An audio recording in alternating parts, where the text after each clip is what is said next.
We're joined now by DEI labor attorney Jason Schwartz. Mr. Schwartz, thanks so much for joining us.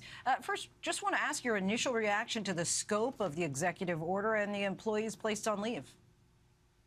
Sure. So nice to be with you. The scope of this order is huge.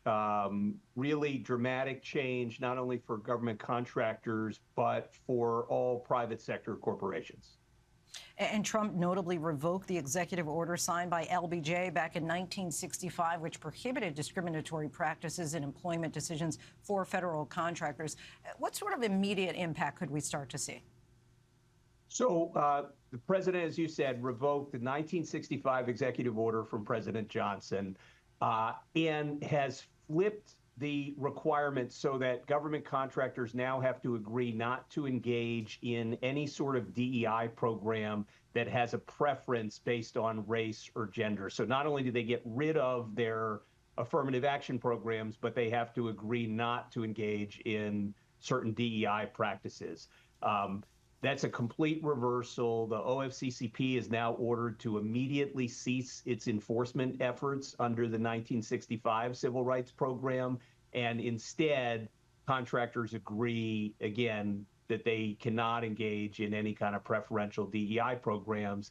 And the order suggests that that will be enforced not just by the federal government, but that private citizens are going to be deputized to bring what are called False Claims Act actions in order to enforce that government contractor requirement. Now, the White House said that the executive order demands departments and agencies take strong action to end DEI policies in the private sector as well, and that the Attorney General should also encourage the end of DEI in the private sector. What could those actions look like?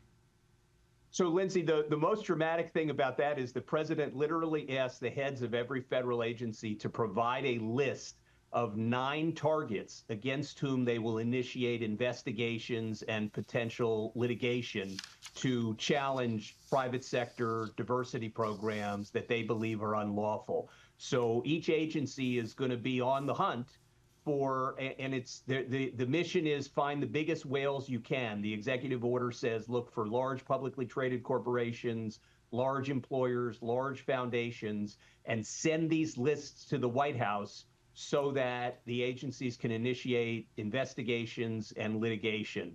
I think that's going to be a substantial enforcement effort in the private sector, challenging lots of DEI programs at many, many companies.